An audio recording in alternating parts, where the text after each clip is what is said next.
하나님의 역사는 부르심에서 시작이 돼요. 아브라함을 부르셔서 이스라엘이 약속의 민족이 되지 않았습니까? 모세를 부르셔서 구원하시고 또 약속의 땅까지 인도하셨습니다. 예수님은 제자들을 부르셔서 또한 세계 선교의 출발점이 되게 하셨죠. 예수님은 사도 바울을 부르셔서 세계 선교의 기틀을 다지셨습니다. 이처럼 하나님의 부르심은 후회하심이 없습니다. 하나님은 그 부르심에 따라서 하나님의 놀라운 역사를 이루어 가고 계십니다. 오늘 본문은 선지자 사무엘이 부르심을 받는 과정이 등장을 합니다. 가장 암울했던 시기에 하나님만의 방법으로 예상 밖의 인물을 부르셔서 이스라엘을 온전하게 새롭게 하시는 하나님의 역사가 오늘 본문에 등장하고 있습니다. 오늘 본문을 통해서 말씀이 사라진 시대에 부르시고 예상 밖의 사람을 부르셔서 하나님의 뜻을 이루어 가시는 그 과정을 한번 살펴보도록 하겠습니다. 먼저 하나님의 부르심은 말씀이 사라진 시대에서 시작이 돼요. 아이 사무엘이 하나님의 부르심을 받은 시대를 본문 3장 1절은 이렇게 말씀합니다.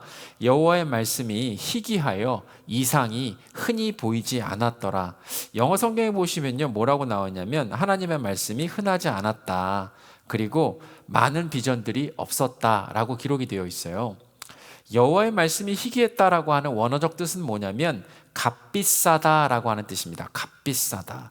여러분, 수온 상승으로 인해서요, 동해에 많이 잡히던 오징어가 희귀해지면 오징어는 금징어가 돼요. 그죠? 수도권 집중 현상으로 인해서 농촌에 젊은 사람들이 귀해지면서 희귀해지면서 아내를 외국에서요 2만 불, 3만 불 정도 되는 많은 돈을 들여서 맞이해야 됩니다. 그죠? 여호와의 말씀이 희귀해서 값비싸진 이유는 하나님의 말씀이 없어서 그런 것이 아닙니다. 말씀을 가르치고 증거해야 할 제사장들이 그들의 사명을 감당하지 않았기 때문입니다. 여호수아가 레위 지파에게 기업을 배분할 때 기억하시죠? 레위 지파는 이스라엘 전역으로 흩어졌어요. 하나님의 말씀을 가르치고 하나님 앞에서 예배하는 법을 가르쳐야만 하는 사명이 있었기 때문에 하나님께서 여러 지파로 흩으셨던 거잖아요.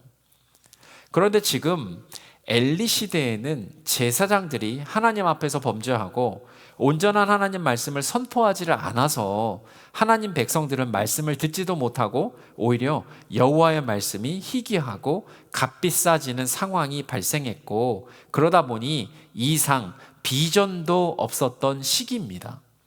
당시 영적 상황을 사무엘상 저자는 2절에서 이렇게 표현합니다. 엘리의 눈이 점점 어두워가서 잘 보지 못하는 그때라고 표현하고 있어요. 세상의 풍파와 도전 속에서 가장 하나님의 말씀과 그 뜻을 바로 보고 있어야 할 대제사장의 영안은 점점 더 어두워져서 하나님의 뜻을 잘 볼 수도 분별할 수도 없는 그러한 시대였습니다. 영적 지도자의 안목이 이 정도라면, 영적인 안목이 이 정도 상태라면 이스라엘 영안도 보나마나 가려져 있었던 것을 우리는 상징적으로 알 수가 있습니다. 마치 아모스 선지자의 예언처럼 아모스 8장 11절 12절을 보면 이렇게 나와 있어요. 양식이 없어 주림이 아니며 물이 없어 가람이 아니요 여호와의 말씀을 듣지 못한 기갈이라. 사람이 이 바다에서 저 바다까지 북쪽에서 동쪽까지 비틀거리며 여호와의 말씀을 구하려고 돌아다녀도 얻지 못하리라라고 아모스 선지자의 외침이 있었어요. 아모스 선지자 시대는 엘리 시대와 참 비슷한 시기였던 것 같습니다. 아수르에게 멸망당하기 약 40년 전에 북이스라엘은요 영토를 최대한으로 확장을 하고 있었고 경제적인 번영, 풍요가 아주 그냥 흘러넘치는 태평 성대처럼 보였습니다. 이스라엘은 양식이 없어서 주림이 아니고 물이 없어 가람이 없는 상태가 아니었습니다. 그것은 여호와의 말씀을 듣지 못하는 기갈, 하나님이 더 이상 말씀하지 않으시는 상태고 말씀의 공급이 끊긴 영적 심판의 상태였습니다. 제사도 풍성하고 절기도 풍성했지만 정의는 무너졌고 가난한 자를 압제했고 말씀 듣기를 귀찮아했습니다. 이런 면에서 보면은요, 사람의 마음은 참 단순한 것 같습니다. 우리 마음의 보좌는요, 단 한 자리밖에 없어요. 그 보좌에 앉아 있는 것에 따라서 우리는 열매를 맺으며 살게 됩니다. 예수님은 마태복음 6장 24절에서 분명하게 말씀을 하세요. 한 사람이 두 주인을 섬기지 못한다라고 말씀을 하십니다. 두 마음이 갈라져서 미워하거나 사랑하거나 중요하게 여기고 가볍게 여기는 이 두 마음이 사실상 불가능하다라고 말씀하시는 거예요. 하나밖에 없어요. 그러므로 너희가 하나님과 재물을 겸하여 섬기지 못한다라고 말씀을 하십니다. 따라서 우리가 유추할 수 있는 것은 뭐냐면 대제사장 엘리의 마음에는 말씀이신 하나님이 없었다라고 하는 것입니다. 대제사장 엘리의 마음에 말씀이신 하나님이 없었다라는 것은 이스라엘이 각자 자기 소견에 오른 대로 왕으로 생각하고 살았다라고 하는 것을 또한 우리가 생각나게 만드는 거죠. 잠언 28장 18절은 말씀합니다. 묵시가 없으면 백성이 방자히 행하거니와 율법을 지키는 자는 복이 있느니라라고 말씀을 하세요. 사람은 마음의 보좌에 왕이신 하나님이 없으면 그 자리를 대체하는 것들이 대신 들어오게 되어 있습니다. 대제사장 엘리는 하나님보다 누굴 더 사랑했어요? 아들들을 더 사랑했습니다. 그 말은 아들들을 왕으로 생각하고 살았다라고 하는 말입니다. 대대로 제사장의 사명을 감당하는 집안에서 태어난 흠니와 비느하스는 사무엘상 2장 12절에서 뭐라고 나오냐면 엘리의 아들들은 행실이 나빠 여호와를 알지 못하더라라고 기록되어 있어요. 여러분 이렇게 보면은요, 그냥 하나님 말씀 몰랐겠지, 대충 요 정도로 생각을 할 수 있는데 영어 성경으로 번역을 제가 하면 이렇게 돼요. 엘리 아들들은 악당 깡패였더라. 그들은 하나님에 대한 관심, 하나님에 대한 존경이 없었다. 영어 성경 그렇게 돼요. 원어는 깡패예요. 패역한 악당이에요. 하나님에 대한 관심, 존경 없어요. 깡패들은 하나님에 대한 관심과 존경이 없기 때문에 성전에서 하나님께 올리기 전에 먼저 제물을 취하고 마음대로 원하는 부위를 먹었습니다. 사무엘상 2장 17절에 보니까 이렇게 나와 있어요. 이 소년들의 죄가 여호와 앞에 심히 크면 그들이 여호와의 제사를 멸시함이었더라 라고 말씀합니다. 또한 대제사장 엘리는요, 하나님 말씀보다 아들들과의 그 관계를 더 우선시했어요. 사무엘상 2장 29절에서 이렇게 말씀하시죠. 어찌하여 너의 아들들을 나보다 더 중히 여기냐라고 하나님 말씀하세요. 결국 대제사장의 사명은 하나님의 뜻을 분별하고 가르치는 사명이죠. 하나님과 백성 사이에서 중보하는 사명인데 엘리는 그 사명을 방관했고 율법을 어긴 아들들을 신명기 말씀 따라 징계하지도 돌로 치지도 않았습니다. 사랑하는 성도 여러분, 이처럼 온전한 말씀이 사라진 시대, 하나님 말씀을 온전하게 분별할 수가 없고 가르침이 없는 것처럼 보이는 그 시대에 하나님은 침묵하지 않으시고 새 일을 준비하고 계세요. 야구 중계를 보면은요, 우리 눈에는 보이지 않아요. 그러나 감독은 다음 투수, 다음 타자를 분주하게 준비하고 있어요. 말라기 이후 430년 동안 그 어떠한 선지자도 안 보냈잖아요. 아무도 없잖아요. 비전도 없어 보였잖아요. 그냥 로마에게 그냥 계속 주구장창 짓밟히는 것처럼 보였잖아요. 근데 하나님께서는 인간이 상상할 수 없는 놀라운 방법으로 이 땅을 위해 예수 그리스도를 준비하고 계셨습니다. 도시에 정전이 발생하면요, 가장 먼저 느끼는 것은 뭐냐면 어두움에 대한 불편함이 아니에요. 방향에 대한 상실이 생겨요. 말씀은 교회의 전기와 같습니다. 없으면 방향을 도저히 알 수가 없고 모든 것이 멈추게 됩니다. 사랑하는 성도 여러분, 지금 이 시대는요, 말씀이 없는 시대입니까?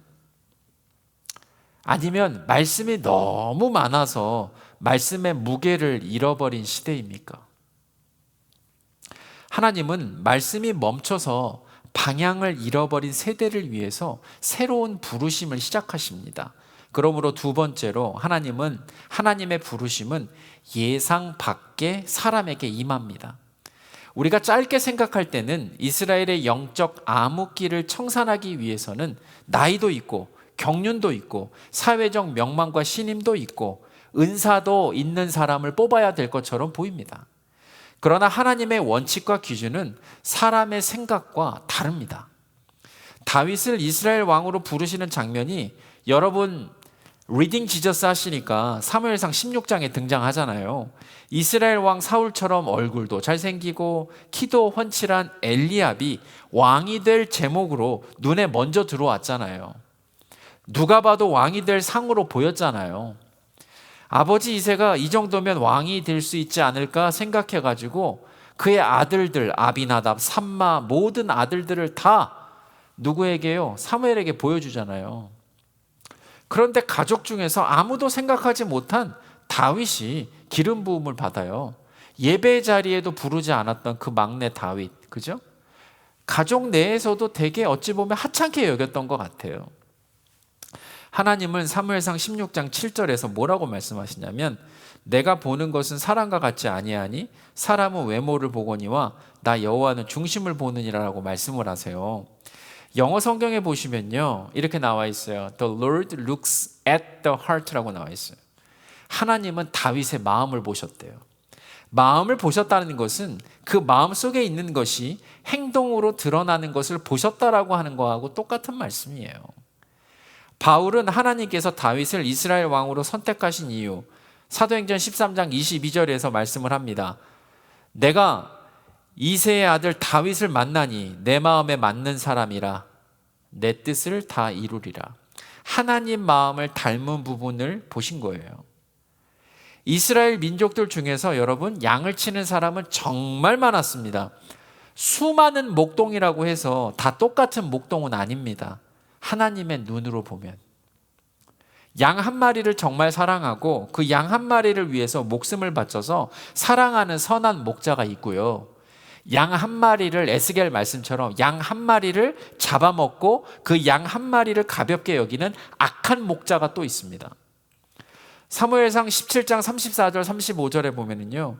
다윗이 어떤 사람이었는지를 우리가 알 수 있어요. 다윗이 사울에게 말하되 주의 종이 아버지의 양을 지킬 때 사자나 곰이 와서 양떼에서 새끼를 물어가면 내가 따라가서 그것을 치고 그 입에서 새끼를 건져냈었고 그것이 일어나 나를 해하고자 하면 내가 그 수염을 잡고 그것을 쳐 죽였나이다. 여러분 이것이 주님의 마음이었습니다. 하나님이 세상을 이처럼 사랑하사 독생자를 주셨으니 이는 그를 믿는 자마다 멸망하지 않고 영생을 얻게 하려 하심이니라. 그의 이름을 임마누엘이라 하셨으니 이를 번역한즉 하나님이 우리와 함께 계시다 함이라. 그와 같이 저와 여러분들을 버려두지 않으시고요 하늘 보좌를 버리시고 종의 형체를 입어 이 땅에 우리와 함께 하시기 위해 오셨던 그 마음을 하나님께서는 다윗의 마음에서 보셨던 거예요. 이 정도 되면 정말 사랑하는 마음으로 이스라엘 한 사람 한 사람 섬길 수 있겠구나 라고 하는 마음으로 왕을 시켜주신 거예요. 학력도 중요하지 않습니다. 경력도 중요하지 않습니다. 가정 배경도 중요하지 않습니다. 하나님은 오직 주님 닮은 사람을 부르시고 그렇게 사용하십니다. 광주 베델교회 담임 목사님, 버지니아에서 4가정 5가정으로 성실하게 양육하신 목사님이세요. 2007년에 기독교일보에 이분에 대한 이야기가 나왔어요. 사람 정말 귀한 줄 아시고 최선을 다해서 양육을 하셨어요.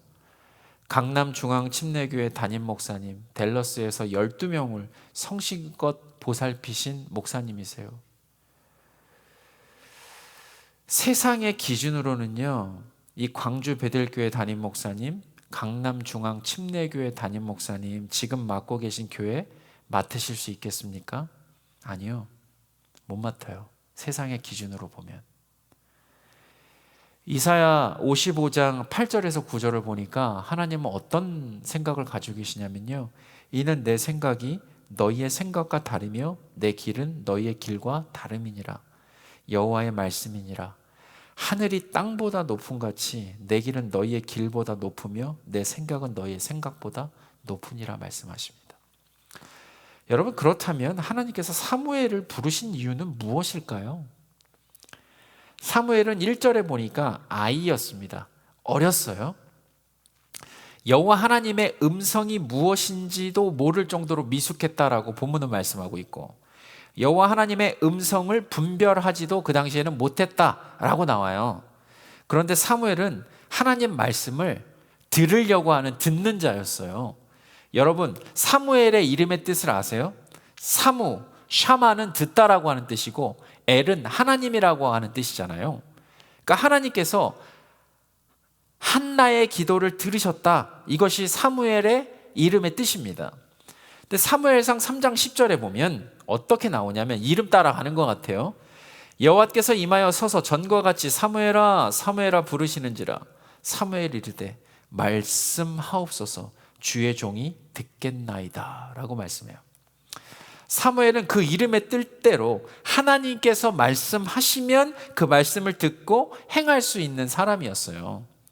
이스라엘에서 가장 종교적 경험과 연륜이 많은 제사장 엘리는 하나님께 버림을 받고 아무것도 모르는 천진난만한 사무엘은 하나님 앞에서 사명을 감당한다라고 하는 이 비교되는 장면에서 여러분은 무엇을 느끼십니까?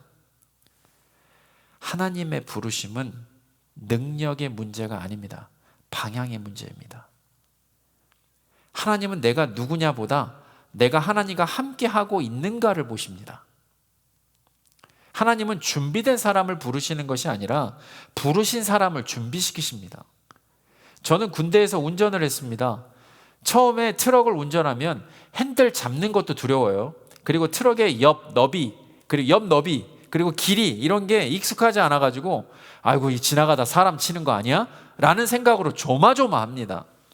그러나 그 자리에 계속 앉아 있으면 여러분 트럭을요 어느 순간에는 자연스럽게 몰고 있는 제 자신을 봤습니다. 이게 무슨 말이에요? 하나님은 완벽한 운전자를 찾지 않으십니다. 운전석에 앉을 사람을 찾으시고 부르시는 것입니다.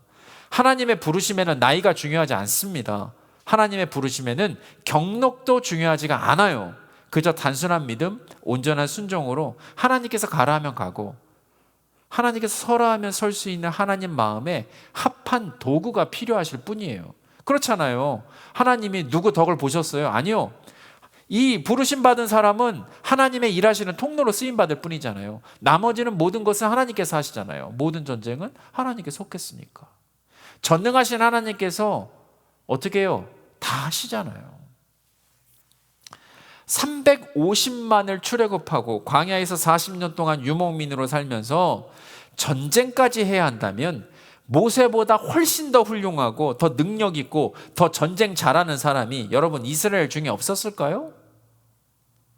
민수기 12장 3절에 뭐라고 나오냐면 모세가 뽑힌 이유가 있어요. 이 사람 모세는 온유함이 지면의 모든 사람보다 더하더라라고 말씀을 해요.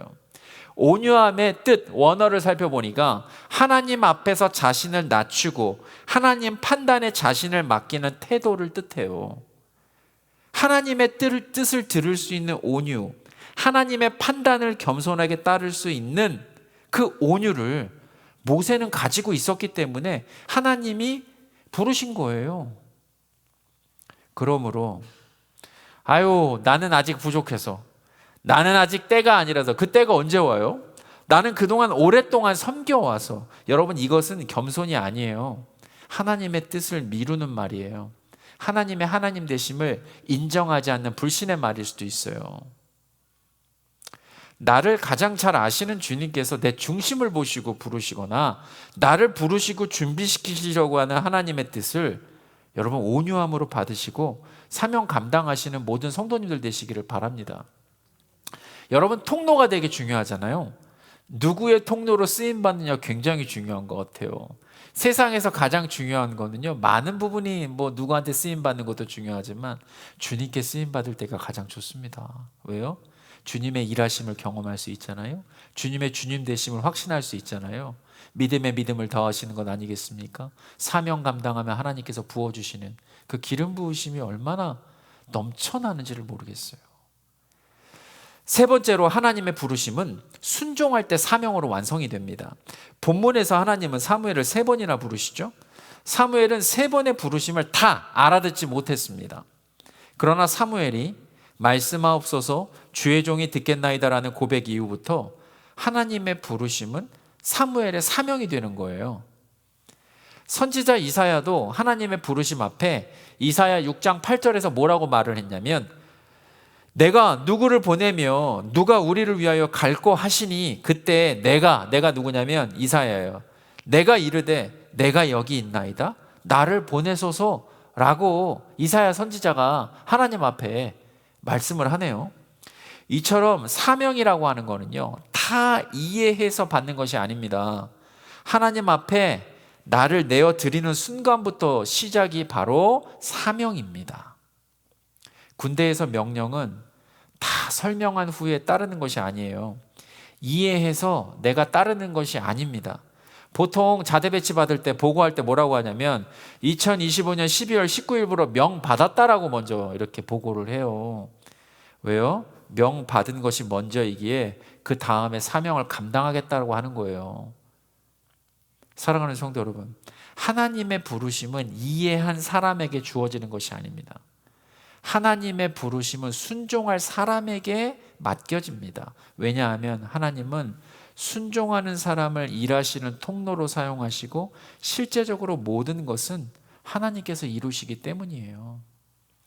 예레미야도 부르심을 받을 때 뭐라고 얘기했어요? 나는 아이라서 말할 줄 모릅니다. 그러자 하나님은 뭐라고 말씀하세요? 나는 너의 입에 말을 두겠다라고 말씀하세요. 모세도 부르심을 받을 때 나는 말이 어눌하고 잘 못합니다. 그러자 하나님은 말을 잘하는 형 아론을 붙여주십니다. 하나님은 순종할 준비가 된 사람에게 사명을 맡기십니다. 그리고 하나님은 그 사람을 통해서 하나님의 뜻을 이루어 가십니다. 사무엘상 3장 19절에 보니까 사무엘이 자라매 여호와께서 그와 함께 계셔서 그의 말이 하나도 땅에 떨어지지 않게 하셨다라고 기록하고 있습니다. 여호와께서 함께 하심으로 사무엘의 모든 예언이 땅에 떨어지지 않고 모두 다 이루어졌습니다. 여러분, 사무엘은요, 하나님의 말씀을 듣고 정확하게 선포했습니다. 하나님과 함께 하시는 이런 선지자직 선포는 뭐냐면요, 11절, 그것을 듣는 자마다 두 귀가 울리는 살아계신 하나님의 말씀이었습니다. 이것은 사사로서 무너진 시대, 여호와 말씀이 희귀하여 이상이 흔히 보이지 않는 시대에 하나님 말씀을 정확하게 전달한 선지자였구나라는 것을 우리가 알 수가 있고, 사무엘은요, 하나님의 말씀을 차별 없이 선포했습니다. 어찌 보면 이스라엘의 최고 종교 지도자 엘리 제사장과 성전에서 깡패처럼 행동하던 흠니와 비느하스를 향해 어린아이가 말씀을 선포한다라는 것은 쉽지 않아요. 그죠? 왜요? 한나가 하나님 앞에 사무엘을 드린 이후 어디에서 살았어요? 성전에서 살았잖아요. 이거 말 잘못하면 나중에 얼마나 고난을 당하려고, 내가 이 얘기하면 나 진짜 끝장나는 거 아니야, 별 생각 다 했을 거 아닙니까? 그런데 사무엘은 그런 사람이 아니란 말이에요. 사무엘상 3장 18절에 보니까 사무엘이 그것이 뭐냐면 엘리 집안에 대한 심판을 그게 누구죠? 엘리에게 자세히 말하고 조금도 숨기지 아니하니라고 기록합니다. 어린 사무엘은요, 담대하게 엘리와 그의 아들들에게, 사울 왕에게, 모든 이스라엘에게 하나님의 말씀을 정직하게 온전하게 선포했습니다. 여러분, 사무엘상 다 읽으셨죠? 이 작은 아이 하나를 선택하셔서 하나님은 온 이스라엘을 향한 정화 작업을 시작하십니다. 저는 오늘 말씀을 통해서 세 가지를 나눴어요. 먼저, 하나님의 부르심은 말씀이 사라진 시대에서 시작이 됩니다. 두 번째로, 하나님의 부르심은 예상 밖의 사람에게 임합니다. 세 번째로, 하나님의 부르심은 순종할 때 사명으로 완성됩니다. 남가주 포문화 지역이요, 제가 조사를 해보니까 여기 지역이 어떤 지역이었는지 제가 참 놀랐어요. 1711년 여기가 포문화 밸리 지역이요, 이 카톨릭들이 이 여기에 들어와서 홀트에 이미 기독교 그 천주교 학교를 설립을 해서 계속해서 여기가 남가주잖아요. 남가주 지역의 대표적인 캐톨릭 교회가 세워져서 흥왕했던 곳이에요. 그러니까 하나님 말씀으로 살려고 몸부림쳤어요. 1711년부터. 그리고 19세기 후반부터 20세기 초까지요, 미국 본토 개신교가 대거 이쪽으로 유입돼 가지고 개신교 교회들이 이 자리에 와서 주일 예배, 교육, 사회적 돌봄의 중심 역할을 감당했던 게 이 홀트 몬트레이 맞나요? 몬트레이. 그리고 여기 타운. 그리고 1906년 아주사 거리의 성령 운동이 일어난 지역과 여기가 불과 15마일 떨어진 곳이에요. 그러니까 아주 뜨거운 지역이었어요. 그런데 홀트, 타운, 몬트레이 길을 제가 요즘 바라보면 여호와의 말씀이 희귀하여 이상이 흔히 보이지 않는 것처럼 보여요. 이곳에 일어나는 일들을 제가 돌아다니면서 이렇게 보게 되잖아요. 그럼 참 마음이 참담하고 마음이 어려워요. 마음이 아파요. 이러고 있어서는 안 될 것 같은 사람들이 주위에 참 많이 있어요. 하나님이 보게 하시고 듣게 하시고 느끼게 하시잖아요. 그런데 31년 전에 하나님은 이곳에 남가주 펠로십 교회를 설립을 하셨어요. 말씀이 사라지고 비전도 없어 보이는 장소에 예상 밖의 사람들, 한국 사람들을 우리가 예상할 수 없는 방법으로 예비하셨어요. 다른 인종들도 많은데 특별하게 한국 사람들, 이 한국 사람들 그들도 모르는 방법으로 준비하셔서 이 땅에서 가장 어둡고 소외받고 버림받은 사람들을 먹이셨어요. 그것도 1, 2년도 아니고. 순종할 준비가 되어 있었기 때문에 하나님의 마음으로 섬길 수 있는, 어떻게 해요? 남가주 펠로십 교회를 선택을 하셨겠죠. 할렐루야. 우리 교회는 그 부르심에 순종해서 홈리스 사람들에게 사랑을 나눴던 교회입니다. 저는 하나님의 역사는 부르심에서 시작된다라고 믿습니다. 그 하나님의 부르심은 말씀이 사라진 시대에서 시작이 됩니다. 그리고 하나님의 부르심은 예상 밖의 사람들에게 임합니다. 탈라토 목사님이요, 여기서 가까운 신학교에서 딘까지 했던 사람이에요. 딘 학장까지. 아니, 이 교회와 지역에 오신 것은 정말 예상 밖입니다.